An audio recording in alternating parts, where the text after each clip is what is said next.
മാനസാന്തരത്തിന്റെ പുതുപടവുകൾ കടന്ന് ക്രിസ്തുവിൽ പുതുസൃഷ്ടികൾ ആയവരുടെ ജീവിതാനുഭവങ്ങളും സാക്ഷ്യങ്ങളും പങ്കുവയ്ക്കുന്ന മാനസാന്തരത്തിന്റെ പടവുകൾ പ്രോഗ്രാമിൽ നാം ഇന്ന് പരിചയപ്പെടുന്നത് അധ്യാപകൻ, ഗ്രന്ഥകാരൻ, കൗൺസിലർ എന്നീ നിലകളിൽ ക്രിസ്തുവിന്റെ വയലുകളിൽ പ്രചോദിപ്പിക്കുന്ന പാസ്റ്റർ ജോസക്കുട്ടി MC-യുടെ ജീവിതാനുഭവങ്ങളും സാക്ഷ്യങ്ങളുമാണ്. പത്തനംതിട്ട ജില്ലയിൽ ആങ്ങമൂരി മൂത്തേരിൽ സൈമൺ ചാക്കോ, ശോശാമ്മ ചാക്കോ ദമ്പതികളുടെ മകനായി 1961 ജനനം.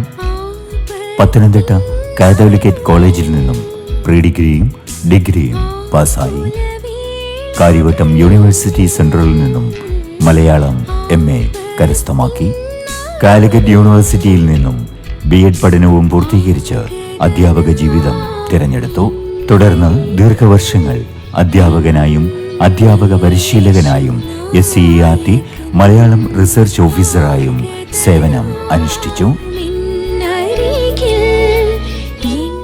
എൻ്റെ സ്വദേശം പത്തനംതിട്ട ജില്ലയിൽ മൂഴിയാറിനടുത്ത് ആങ്ങമൂഴി എന്ന് പറയുന്ന ഒരു ഗ്രാമത്തിലായിരുന്നു. സ്കൂൾ വിദ്യാഭ്യാസം സീതത്തോട് ഹൈസ്കൂളിലായിരുന്നു. സ്കൂൾ വിദ്യാഭ്യാസത്തിന് ശേഷം പ്രീ ഡിഗ്രിയും പഠിച്ചത് പത്തനംതിട്ട കാതോലിക്കറ്റ് കോളേജിലായിരുന്നു. അവിടെ കുറേയേറെ പ്രതിസന്ധികൾ ഉണ്ടായി കഴിഞ്ഞപ്പോൾ അവിടെ എനിക്ക് പഠനം തുടരാൻ കഴിയാത്ത ഒരവസ്ഥ ഉണ്ടായി. അങ്ങനെ ഞാൻ തിരുവനന്തപുരത്ത് കാര്യവട്ടം യൂണിവേഴ്സിറ്റി ഡിപ്പാർട്ട്മെൻറ്റിൽ MA മലയാളത്തിന് ചേർന്നു. ആ പഠനം കഴിഞ്ഞിട്ട് എനിക്ക് ഉടനെ തന്നെ മുക്കോലയ്ക്കലുള്ള സെയിൻറ്റ് തോമസ് റെസിഡൻഷ്യൽ സ്കൂളിൽ മലയാള അധ്യാപകനായിട്ട് ജോലി ലഭിച്ചു. വളരെ നല്ല ഒരു കാലഘട്ടം. ഒത്തിരി നല്ല കുഞ്ഞുങ്ങളുമായിട്ട് വളരെ അടുത്ത് ഇടപഴകുവാൻ ദൈവം എനിക്ക് വലിയ അവസരം തന്നു. അതിനെ തുടർന്ന് ഞാൻ B.Ed പഠിക്കാനായിട്ട് കോഴിക്കോട് സർവകലാശാലയിൽ പോയി. അവിടെ നിന്ന് B.Ed പഠനം പൂർത്തിയാക്കി വന്നതിന് ശേഷം പട്ടം സെയിൻറ്റ് മേരി സ്കൂളിൽ അധ്യാപകനായിട്ട് 5 വർഷം ജോലി ചെയ്തു. അതിനുശേഷം ഞാൻ ഗവൺമെൻറ് സർവീസിൽ ജോലി കിട്ടുകയും തിരുവനന്തപുരം ജില്ലയിലെ വിവിധ സ്കൂളുകളിൽ അധ്യാപകനായിട്ട്, ഹൈസ്കൂൾ അധ്യാപകനായിട്ട് സേവനമനുഷ്ഠിച്ചു.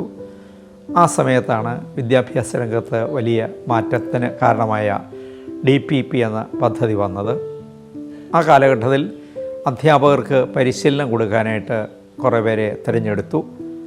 ഞാനും ആ കൂട്ടത്തിൽ തിരഞ്ഞെടുക്കപ്പെട്ടു. 5 വർഷക്കാലം അധ്യാപക പരിശീലകനായിട്ട്, ഇന്നത്തെ തസ്തിക BRC ട്രെയിനർ എന്നാണ്, 10-50 സ്കൂളുകളുടെ ചുമതല ഉണ്ടായിരുന്നു.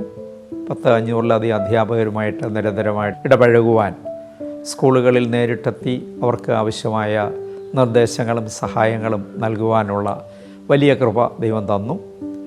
അതിനെ തുടർന്ന് എനിക്ക് ഹയർ സെക്കൻഡറി സ്കൂളിൽ പ്രൊമോഷൻ ലഭിച്ചു. ആദ്യം ലഭിച്ചത് പീരുമേട്, ഇടുക്കി ജില്ലയിലുള്ള പീരുമേട്ടിലായിരുന്നു.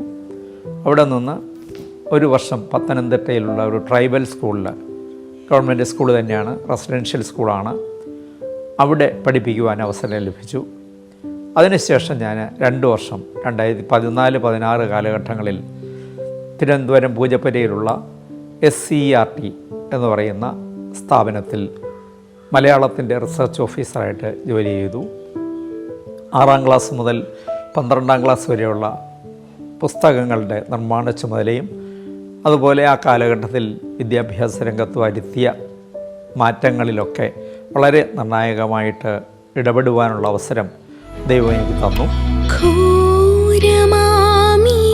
DPEP-യുടെ ആദ്യഘട്ടം 5 വർഷത്തോളം അധ്യാപക പരിശീലകൻ എന്ന നിലയിലും ഇടുക്കി, പത്തനംതിട്ട ജില്ലകളിൽ ഹയർ സെക്കൻഡറി സ്കൂൾ അധ്യാപകൻ എന്ന നിലയിലും അധ്യാപക ജീവിതം പൂർണ്ണമാക്കി.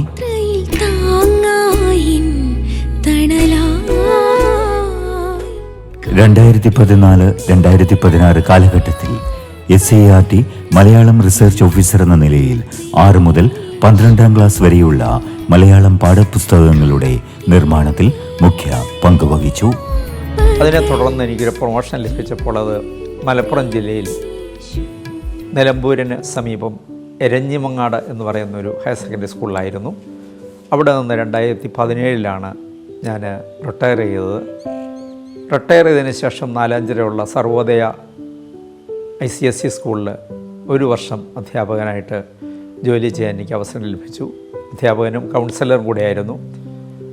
അതിനെ തുടർന്ന് അടുത്ത വർഷം ശബരിഗിരി ഇൻ്റർനാഷണൽ സ്കൂളിൻ്റെ ഒരു ഇൻ്റർനാഷണൽ സ്കൂളിൽ അധ്യാപകനായിട്ട് ജോലി ചെയ്തു. പിന്നീട് ഞാൻ എൻ്റെ അധ്യാപകന ജോലി പൂർണ്ണമായിട്ട് ഉപേക്ഷിച്ചു. ദൈവവചനം പഠിക്കണമെന്നുള്ള താല്പര്യം വളരെ പണ്ടേ ഉണ്ടായിരുന്നു. പക്ഷേ സാഹചര്യങ്ങൾ പലപ്പോഴും വളരെ പ്രതികൂലമായിരുന്നു. എന്നാൽ 2016 മുതൽ വട്ടപ്പാറയിലുള്ള ആൽഫ ബൈബിൾ കോളേജിൽ ബൈബിൾ പഠനത്തിന് ചേരുവാൻ ദൈവം എനിക്ക് അവസരം തന്നു. അവിടെ നിന്ന് ഞാൻ BTH പാസ്സായി. അതിനെ തുടർന്ന് ഞാൻ കുമ്പനാടുള്ള നമ്മുടെ IPCയുടെ PG കോഴ്സ് പാസ്സാവുകയും ഒരു സഭാ ശുശ്രൂഷകനായിട്ട് ചുമതല ഏറ്റെടുക്കുകയും ചെയ്തു. 2-3 വർഷം ആ തരത്തിൽ പോയി കഴിഞ്ഞപ്പോൾ എനിക്ക് മാരകമായ ചില രോഗാനുഭവങ്ങൾ ഉണ്ടായി. എനിക്ക് യാത്ര ചെയ്യുവാൻ കഴിയാത്ത ഒരവസ്ഥ ആയപ്പോൾ ഞാൻ തൽക്കാലം സഭാ ശുശ്രൂഷയിൽ നിന്ന് ഒഴിഞ്ഞു നിൽക്കുകയും അല്പം കാലം വിശ്രമിക്കുകയും ചികിത്സിക്കുകയും ചെയ്തു. ഡോക്ടർ എന്നോട് പറഞ്ഞത് ഒരു കാരണവശാലും ഡ്രൈവ് ചെയ്യരുത്, ഒറ്റയ്ക്ക് എങ്ങും പോകരുത്, വളരെ കെയർഫുള്ളായിരിക്കണം, റോഡിൽ പോലും ഒറ്റയ്ക്ക് പോകരുതെന്നാണ്. എന്നാൽ വലിയ സൗഖ്യദായകനായ കർത്താവ് എൻ്റെ രോഗങ്ങളിൽ എനിക്ക് പൂർണ്ണമായ മോചനം തന്നു. ഇപ്പം ഞാൻ വളരെ സജീവമായിട്ട് സുവിശേഷ രംഗത്ത് പല നിലകളിൽ പ്രവർത്തിച്ചുകൊണ്ടിരിക്കുന്നു. ഞങ്ങൾക്ക് 4-5 ഒരു പ്രയർ ഫെലോഷിപ്പുണ്ട്. ഏതാണ്ട് 10-30 ആളുകൾ അവിടെ ഒരുമിച്ച് കൂടാറുണ്ട്. എല്ലാ ബുധനാഴ്ചയും രാവിലെ 10 മുതൽ 1 മണി വരെ മാറി വെനീസ് കോളേജിൻ്റെ നേരെ ഫ്രണ്ടിലുള്ള നെസ്റ്റ് ഫാർമസി എന്ന് പറയുന്ന ബിൽഡിങ്ങിൽ ഞങ്ങൾ ഒരുമിച്ച് കൂടാറുണ്ട്, പ്രാർത്ഥിക്കാറുണ്ട്. സഭാവ്യത്യാസം കൂടാതെ മറ്റ് യാതൊരു പരിഗണനകളും കൂടാതെ ദൈവത്തിൽ വിശ്വസിക്കുന്ന ഒരു പറ്റം ആളുകൾ ഒരുമിച്ച് കൂടി പ്രാർത്ഥിക്കുന്നു. വ്യാഴാഴ്ചകളിൽ ഞങ്ങൾ തിരുവനന്തപുരം ജില്ലയിലും സമീപ പ്രദേശങ്ങളിലും പരസ്യയോഗവും മറ്റ് ട്രാക്ട് വിതരണവും ഭവന സന്ദർശനവുമായി കടന്നു പോകാറുണ്ട്. അപ്പോൾ അത്തരത്തിലാണ് എൻ്റെ പ്രവർത്തനങ്ങളുടെ ഒരു രീതി. ഇപ്പോൾ 1 വർഷമായിട്ട് ഞാൻ ഒരു കൗൺസിലിംഗ് സെൻറ്റർ വട്ടപ്പാറയിൽ ഞാൻ താമസിച്ചിരുന്ന സ്ഥലത്ത് മൈൻഡ് എന്ന് പറയുന്ന ഒരു സെക്യുലർ കൗൺസിലിംഗ് സെൻറ്റർ പൂർണ്ണമായിട്ട് സൗജന്യമായിട്ട് നടത്തിക്കൊണ്ടിരിക്കുന്നു.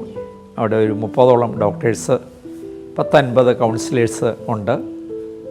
മാനസികമായ ഏതെങ്കിലും തരത്തിലുള്ള പ്രയാസങ്ങൾ അനുഭവിക്കുന്ന ആളുകൾക്ക് കടന്നു വരുവാനും സൗജന്യമായ ചികിത്സയും ഉപദേശ നിർദ്ദേശങ്ങളും കൊടുക്കുവാനും ഞങ്ങൾ ശ്രമിക്കുന്നുണ്ട്. ഇവിടെ കടന്നു വരുന്ന ഡോക്ടേഴ്സ് എല്ലാം സൗജന്യമായിട്ടാണ് ആ സേവനം ചെയ്യുന്നത്. ഞങ്ങൾ രോഗികളിൽ നിന്ന് ഫീസൊന്നും വാങ്ങാറില്ല. കാരണം പലപ്പോഴും ഇത്തരം അവസ്ഥകളിലൂടെ കടന്നു പോകുന്നവർ സാമ്പത്തികവും സാമൂഹികമായ പിന്നോക്കാവസ്ഥ അനുഭവിക്കുന്നവരാണെങ്കിൽ അവരെ ചികിത്സ തേടുവാൻ പലപ്പോഴും അവർക്ക് മടി തോന്നും, അവർക്കത് കഴിയാറില്ല, അവർക്ക് ലഭിക്കാറില്ല. അപ്പോൾ ആ ഒരു ഉദ്ദേശം മനസ്സിലാക്കി ബുദ്ധിമുട്ടുന്ന ഏതൊരാൾക്കും ആ സ്ഥാപനത്തിൽ കടന്നു വരുവാനുള്ള അവസരമുണ്ട്. ഇവിടുത്തെ കൗൺസിലിംഗ് പൂർണ്ണമായിട്ടും സെക്യുലറായിട്ടുള്ള കൗൺസിലിംഗ് ആണ്. അതിന് നേതൃത്വം കൊടുക്കുന്നത് പേരൂർക്കട മെൻ്റൽ ഹോസ്പിറ്റലിൽ നിന്ന് 2 വർഷം മുൻപ് ചീഫ് സൈക്യാട്രിസ്റ്റായിട്ട് റിട്ടയർ ചെയ്ത ഡോക്ടർ നെൽസൺ ജോസഫാണ്. ആ സെൻ്ററിൻ്റെ പ്രവർത്തനം വളരെ സുഗമമായിട്ട് നടന്നുകൊണ്ടിരിക്കുന്നു. 2016 Malappuram higher secondary school senior അധ്യാപകനായി വിരമിച്ചതിന് ശേഷം ദൈവവചന പഠനം പൂർത്തീകരിച്ച് IPC പാലോട് സെന്ററിന് കീഴിൽ സഭാ ശുശ്രൂഷകനായി ജീവിതം ആരംഭിച്ചു. ജീവിതത്തിൽ ഒത്തിരി സംഘർഷങ്ങളിലൂടെയും മാനസിക ബുദ്ധിമുട്ടുകളിലൂടെയും കടന്നുപോയ ഒരു വ്യക്തിത്വമാണ് എൻ്റേത്. വളരെ ചെറുപ്പകാലം മുതൽ തന്നെ ശാരീരികമായ പല രോഗങ്ങൾക്കും ഞാൻ അടിമയായിരുന്നു. പലപ്പോഴും മരണത്തിൻ്റെ വക്കോളം എത്തിയിട്ട് തിരികെ ദൈവം ജീവനിലേക്ക് എന്നെ കൈപിടിച്ച് നടത്തിയ അനുഭവങ്ങൾ എനിക്ക് ധാരാളം പറയാനുണ്ട്. അതോടൊപ്പം തന്നെ ജീവിതത്തിൻ്റെ അർത്ഥശൂന്യതയെക്കുറിച്ച്, എന്തിന് ജീവിക്കുന്നു, എന്താണ് ഈ ജീവിതത്തിൻ്റെ അർത്ഥം എന്നൊക്കെയുള്ള താത്വികമായ ചിന്തകൾ എന്നെ വളരെ അലട്ടിയിരുന്നു. അതിൻ്റെയൊക്കെ ഭാഗമായിട്ട് ഞാൻ കുറേ വായിക്കുകയും ഒത്തിരി സമയം ബൈബിളിൽ വാക്യങ്ങൾ വായിച്ച് ഇതിൻ്റെയൊക്കെ പൊരുൾ കണ്ടെത്താനായിട്ട് ശ്രമിച്ചിരുന്നു. അങ്ങനെ ദൈവവചനം പഠിക്കണമെന്നുള്ള വളരെ അദമ്യമായ ഒരു താല്പര്യം എൻ്റെ ഉള്ളിലുണ്ടായിരുന്നെങ്കിലും എൻ്റെ ഭൗതിക സാഹചര്യങ്ങൾ ലീവെടുത്ത് പോയി പൂർണ്ണമായിട്ട് ബൈബിൾ പഠിക്കുന്നതിന് അനുകൂലമായൊരു സാഹചര്യമായിരുന്നില്ല. ആ സമയത്താണ് വട്ടപ്പാറ ഒരു ബൈബിൾ കോളേജ് ഉള്ളതായിട്ട് ഞാൻ അറിയുന്നതും അവിടെ BTH പഠിക്കാനായിട്ട് എനിക്ക് അവസരം ലഭിച്ചു. അതിനെ തുടർന്ന് ഞാൻ ആ സഭയിൽ ശുശ്രൂഷകനായിട്ട് സഹശുശ്രൂഷകനായിട്ട് സേവനമനുഷ്ഠിച്ചു. തുടർന്നാണ് കുമ്പനാട് പോയി PG കോഴ്സ് പഠിക്കുവാൻ ദൈവം അവസരം ലഭിച്ചത്. ഇപ്പോൾ ഞാൻ IPC പാലൂട് സെൻറ്ററിലെ ഒരു ശുശ്രൂഷകനായിട്ടാണ് പ്രവർത്തിക്കുന്നത്. ഒപ്പം സമാന്തരമായിട്ട് വ്യക്തിപരമായും അല്ലാതെയുള്ളതുമായ പല സുവിശേഷ പ്രവർത്തനങ്ങൾ, ട്രാക്റ്റുകൾ എഴുതാറുണ്ട്, ട്രാക്റ്റുകൾ വിതരണം ചെയ്യാൻ പോകാറുണ്ട്, രോഗികളെ സന്ദർശിക്കാറുണ്ട്. 2 വർഷം മുൻപ് വരെ പെരൂർക്കടയുള്ള മാനസിക രോഗാശുപത്രിയിൽ അവിടുത്തെ രോഗികളെ എല്ലാ മാസവും പോയി കാണുകയും അവർക്ക് ആവശ്യമായ ഭക്ഷണം, വസ്ത്രം, മറ്റ് മരുന്നുകളൊക്കെ ആശുപത്രി അധികൃതരുടെ അനുവാദത്തോടുകൂടി ഞങ്ങളൊരു ടീമായി കടന്നുപോയി ഏതാണ്ടൊരു 3-4 മണിക്കൂർ സമയം ആ സെല്ലുകളിൽ ഉൾപ്പെടെ കടന്നുപോയി രോഗികൾക്ക് വേണ്ടി പ്രാർത്ഥിച്ചിരുന്നു. ഒത്തിരി പേർക്ക് സൗഖ്യം ലഭിച്ചു. വലിയ മാറ്റമുണ്ടായതായിട്ട് അവിടുത്തെ സൂപ്രണ്ട് തന്നെ ഒരിക്കൽ പറയുകയുണ്ടായി. എന്നാൽ കോവിഡിന് ശേഷം അത്തരം പ്രവർത്തനങ്ങൾക്ക് പൊതുവേ സൗകര്യങ്ങൾ കുറഞ്ഞു വരുന്നു.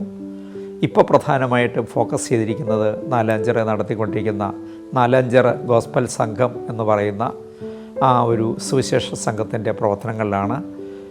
ഞങ്ങളുടെ ടീം 2 തവണ കന്യാകുമാരി മുതൽ കാശ്മീർ വരെ സന്ദർശനം നടത്തുകയും എല്ലാ സ്റ്റേറ്റുകളിലും കടന്നുപോയി ദൈവവചനം പറയുകയും ചെയ്തിട്ടുണ്ട്.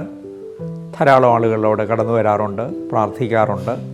ഇപ്പോഴും ആരെങ്കിലും വേദനയിലോ മറ്റ് പ്രയാസങ്ങളിലോ ആണെന്നറിഞ്ഞാൽ അവിടെ ഓടിയെത്തുവാനും അവരെ ആശ്വസിപ്പിക്കുവാനും അവർക്ക് വേണ്ടി പ്രാർത്ഥിക്കുവാനുമുള്ള വലിയ കൃപ ദൈവം നൽകുന്നുണ്ട്. എൻ്റെ ജീവിതത്തെ പലപ്പോഴും മുന്നോട്ട് നയിക്കുന്നത് പൗലോസ് അപ്പോസ്തലൻ ഫിലിപ്പിയക്കാർക്ക് എഴുതിയ ലേഖനം 2-ാം അധ്യായം അതിന് 5 മുതൽ 8 വരെയുള്ള വേദഭാഗങ്ങളാണ്. ക്രിസ്തുയേശുവിലുള്ള ഭാവം തന്നെ നിങ്ങളിലുമായിരിക്കട്ടെ. പൊതുവെ ഇന്ന് അനേകരും വിശ്വസിക്കുന്നത് ദൈവത്തിൽ വിശ്വസിച്ചാൽ അല്ലെങ്കിൽ ഈ ഒരു വിശ്വാസത്തിലേക്ക് കടന്നു വന്നാൽ അതോടെ ജീവിതത്തിലെ പ്രയാസങ്ങളെല്ലാം മാറി പിന്നെ വലിയ അനുഗ്രഹങ്ങളാണ്, പിന്നെ പ്രതിസന്ധികൾ ഉണ്ടാകില്ല എന്നൊക്കെയുള്ള വിശ്വാസങ്ങൾ പൊതുവേ ഇന്ന് സമൂഹത്തിൽ വളരെ വ്യാപകമായിട്ടുണ്ട്. പക്ഷേ എൻ്റെ അനുഭവത്തിലും ഞാൻ വചനം പഠിച്ചപ്പോഴും എനിക്ക് മനസ്സിലായത്, കർത്താവ് പറയുന്നു, നാം അനേകം കഷ്ടങ്ങളിലൂടെ ദൈവരാജ്യത്തിൽ കടക്കേണ്ടതാണ്. നീതിമാൻ്റെ അനർത്ഥങ്ങൾ അസംഖ്യമാകുന്നു, എന്നാൽ അവയിൽ നിന്നെല്ലാം ദൈവം അവനെ വിടുവിക്കുന്നു എന്നുള്ള സങ്കീർത്തന വചനം എന്നെ പലപ്പോഴും വളരെ ധൈര്യപ്പെടുത്തുന്നതാണ്, ആശ്വാസം നൽകുന്നതാണ്. അത്തരം വചനഭാഗങ്ങൾ പലപ്പോഴും മറ്റുള്ളവരുമായിട്ട് പറയുകയും അവർക്ക് പ്രത്യാശയും ധൈര്യം കൊടുക്കുവാൻ കർത്താവ് എനിക്ക് കൃപ നൽകുന്നുണ്ട്. പിന്നെ ചുരുങ്ങിയ എൻ്റെ അറിവ് വെച്ച് ഞാൻ നോക്കുമ്പോൾ ദൈവവിശ്വാസത്തിലേക്ക് കടന്നു വന്ന അനേകർ ഒത്തിരി കഷ്ടങ്ങൾ സഹിച്ചു. പക്ഷേ കഷ്ടങ്ങളൊക്കെ താൽക്കാലികമായിരുന്നു. ഓരോ കഷ്ടങ്ങളിലൂടെ ആ ദൈവദാസന്മാർ കടന്നുപോയപ്പോൾ മഹത്തായൊരു ദൈവപ്രവൃത്തിക്ക് വേണ്ടി ദൈവം അവരെ ഒരുക്കുകയായിരുന്നു. അതിന് ഏറ്റവും നല്ല ഉദാഹരണമായിട്ട് എനിക്ക് പലപ്പോഴും തോന്നുന്നത് ജോസഫിൻ്റെ ജീവിതാനുഭവമാണ്.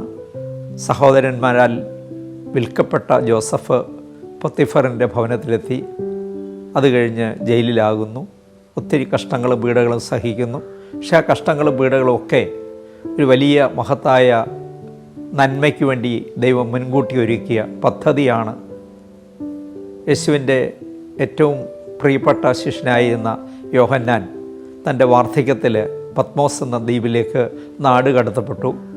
പലതരത്തിലും യോഹന്നാനെ വധിക്കാൻ അന്നത്തെ ചക്രവർത്തി ശ്രമിച്ചപ്പോൾ അതൊക്കെ പരാജയപ്പെട്ടപ്പോൾ അവസാനം ഒരു മാർഗമെന്ന രീതിയിലാണ് പത്മോസ് ദ്വീപിലേക്ക് യോഹന്നാനെ നാട് കടത്തിയത്. എല്ലാവരും കരുതി ഇവൻ്റെ കഥ ഇതോടെ അവസാനിച്ചു. എന്നാൽ പത്മോസ് പുതിയ വെളിപ്പാടുകൾ ലഭിക്കാനുള്ള അവസരമായിരുന്നു.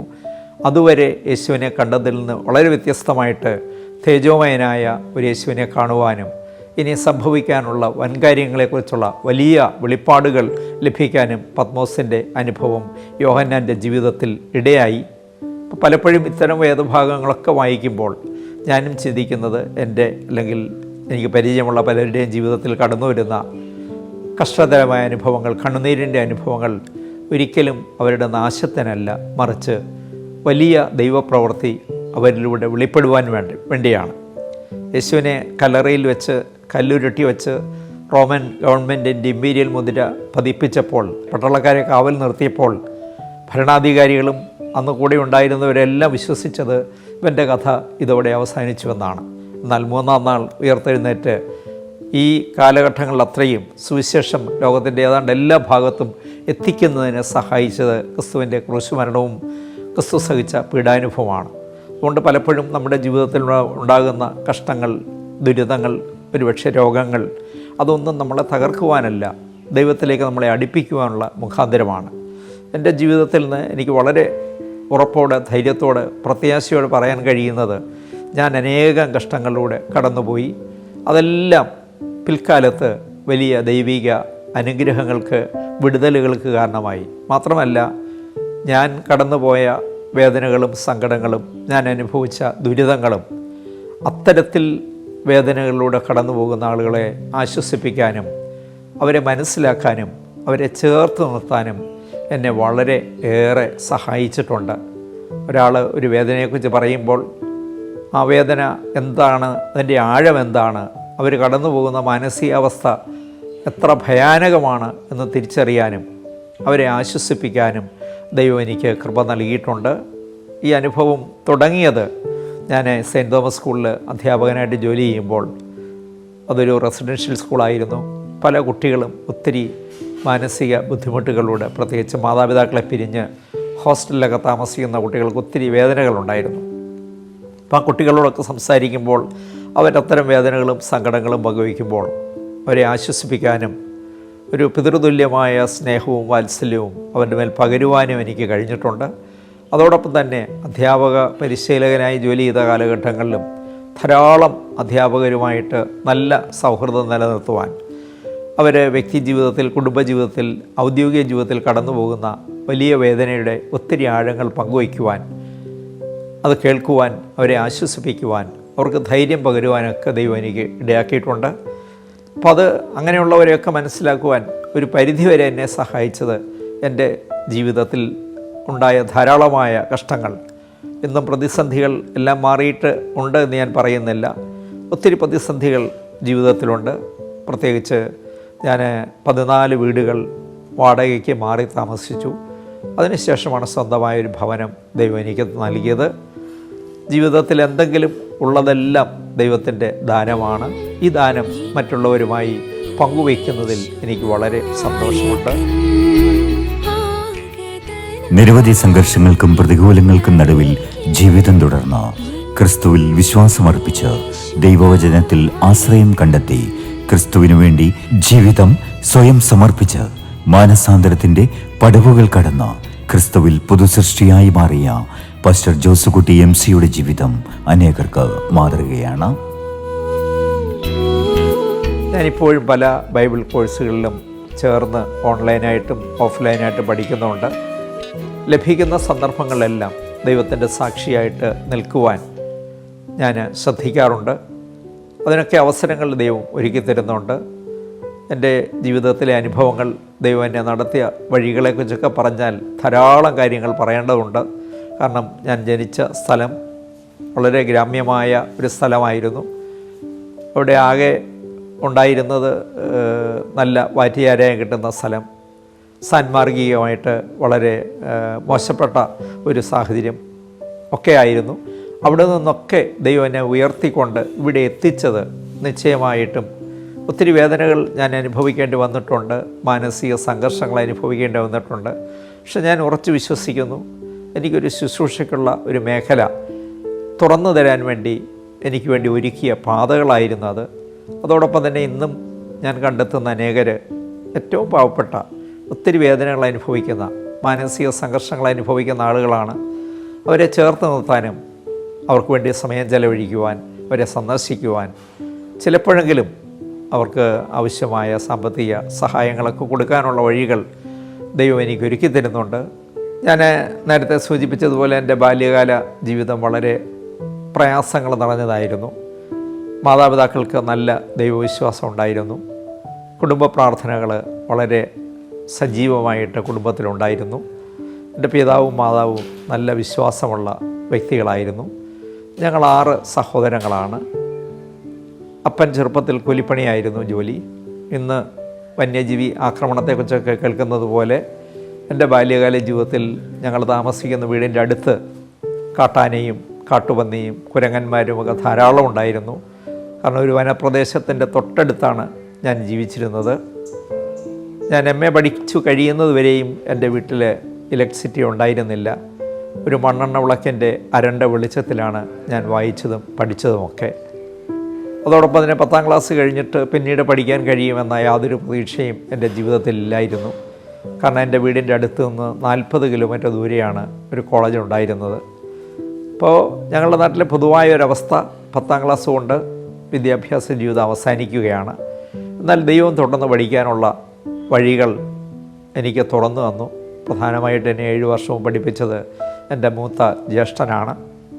അദ്ദേഹമാണ് എൻ്റെ ഫീസൊക്കെ തന്ന് എന്നെ കോളേജിൽ അയച്ചത്. മാത്രമല്ല, കോളേജിലേക്ക് പോവുക എന്ന് പറയുന്നത് വളരെ ദുഷ്കരമായിരുന്നു. വീടിൻ്റെ അവിടെ നിന്ന് 12 കിലോമീറ്റർ ദൂരം നടന്നെങ്കിൽ മാത്രമേ ബസ് കിട്ടുന്ന സ്ഥലത്ത് എത്തത്തുള്ളൂ. ചിറ്റാർ എന്ന് പറയുന്ന സ്ഥലത്ത് എത്തണം. ഹോസ്റ്റലിൽ നിൽക്കാൻ ഉള്ള സാമ്പത്തിക ഭദ്രത ഇല്ലാതിരുന്നുകൊണ്ട് കോളേജിനടുത്ത് ഒരു വീട്ടിൽ ഒരു മുറിയെടുത്ത് അവിടെ അത്യാവശ്യം സ്വയം പാചകമൊക്കെ ചെയ്താണ് ജീവിച്ചിരുന്നത്.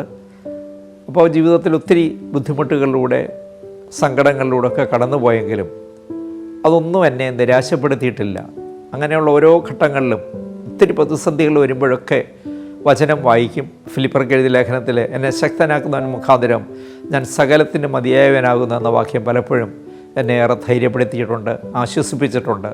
അപ്പോൾ എനിക്ക് പൊതുവായിട്ട് ഈ സന്ദേശം കേൾക്കുന്നവരോട് പറയാനുള്ളത്, നമുക്ക് സഹിച്ചുകൂടാത്ത പരീക്ഷകളൊന്നും കർത്താവ് അനുവദിക്കുകയില്ല. പരീക്ഷകളോടുകൂടി ദൈവം നമുക്ക് നീക്കുപോക്കുകൾ നൽകിത്തരും. നമ്മുടെ സ്വന്തം ശക്തി കൊണ്ട്, നമ്മുടെ മിടുക്കുകൊണ്ട് നമുക്കൊരു കാര്യത്തെയും നേരിടാൻ കഴിയില്ല.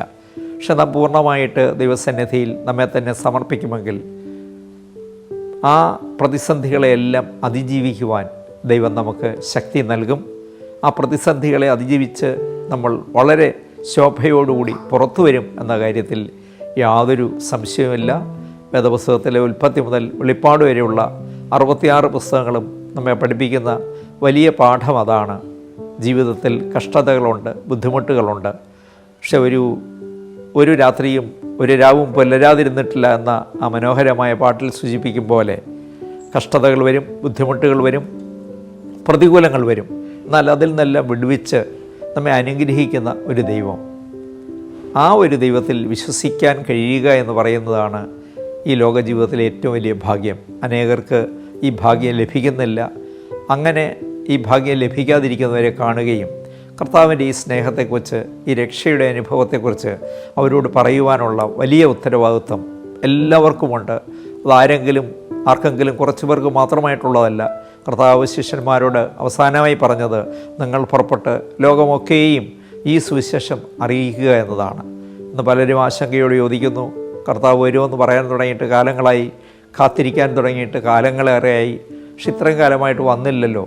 സുവിശേഷം എല്ലായിടത്തും ഇപ്പോഴും എത്തിയിട്ടില്ല. അനേകർ ഇനിയും സുവിശേഷം കേൾക്കേണ്ടതുണ്ട്, മനസ്സാന്തരപ്പെടേണ്ടതുണ്ട്, രക്ഷയുടെ അനുഭവത്തിലേക്ക് കടന്നു വരേണ്ടതുണ്ട്. അതിനുവേണ്ടി ദൈവം അവസരങ്ങൾ താമസിപ്പിക്കുകയാണ്. കാരണം നമ്മുടെ കർത്താവിൻ്റെ ആഗ്രഹം ആരും നഷ്ടപ്പെട്ടു പോകാതെ എല്ലാവരും നിത്യജീവൻ്റെ അവകാശികളായി തീരണമെന്നുള്ളതാണ്. അപ്പോൾ ആ ഒരു അവകാശത്തിലേക്ക് അനേകരെ നയിക്കുന്നത് നമ്മൾ ഓരോരുത്തരുടെയും കടമയാണ്. ആ കടമ എല്ലാവരും ചെയ്തു കഴിഞ്ഞാൽ നിശ്ചയമായും കർത്താവിൻ്റെ 2ാം വരവ് ഏറ്റവും വേഗത്തിൽ സാധ്യമാകും. പക്ഷെ ഇന്നത്തെ അവസ്ഥയിൽ അനേകർ പാപത്തിൻ്റെ പടുകുഴിയിൽ വീണ് കിടക്കുകയാണ്. അവിടെ ഈ വചനം എത്തിക്കുവാൻ, അവരെ കൈപിടിച്ച് ഉയർത്തുവാനുള്ള ഒരു വലിയ ഉത്തരവാദിത്വം നമ്മുടെ എല്ലാം മേൽ നിക്ഷിപ്തമായിട്ടുണ്ട്. ഇതേതെങ്കിലും കുറച്ച് പാസ്റ്റേഴ്സിൻ്റെയോ കുറച്ച് സുവിശേഷ പ്രവർത്തകരുടെയോ മാത്രം ഉത്തരവാദിത്വമല്ല, എല്ലാവരുടെയും ഉത്തരവാദിത്വമാണ്. ആ ഉത്തരവാദിത്വം നിർവഹിക്കുവാൻ വളരെ വൈകുകയാണെങ്കിലും ദൈവം എനിക്കൊരു അവസരം നൽകി. അത് വലിയ സന്തോഷമായിട്ട്, ദൈവകൃപയായിട്ട് ഞാൻ കാണുന്നു. ആ ഒരു കൃപ നിങ്ങൾക്കെല്ലാവർക്കും ലഭിക്കട്ടെ എന്ന് ഞാൻ വളരെ ആത്മാർത്ഥമായിട്ട് പ്രാർത്ഥിക്കുന്നു. കാരണം നമ്മുടെ കർത്താവ് വരുമ്പോൾ ആരും ലജ്ജിതരായി പിന്നോട്ട് മാറി നിൽക്കാനിടയാകാതെ, എൻ്റെ പിതാവിനാൽ അനുഗ്രഹിക്കപ്പെട്ടവരെ കടന്നു വരുവീനെന്നുള്ള അനുഗ്രഹ ശബ്ദം കേട്ട് സന്തോഷത്തോടെ ദൈവസന്നിധിയിൽ കടന്നു ചെല്ലുവാൻ നമ്മുടെ എല്ലാ സഹോദരങ്ങൾക്കും ഇടയാകട്ടെ എന്ന പ്രാർത്ഥന ഞാൻ ഈ സമയത്ത് നടത്തുകയാണ്. ഞാനൊരു അവസരം ലഭിച്ചതിൽ വലിയ സന്തോഷമുണ്ട്. ഈ വചനം കേൾക്കുന്നവർക്ക് നിശ്ചയമായും ഇത് അനുഗ്രഹമായി തീരട്ടെ എന്ന് പ്രാർത്ഥിക്കുന്നു. ദൈവകൃപ നമ്മിലെല്ലാവരും ധാരാളമായിട്ട് വ്യാപരിക്കട്ടെ.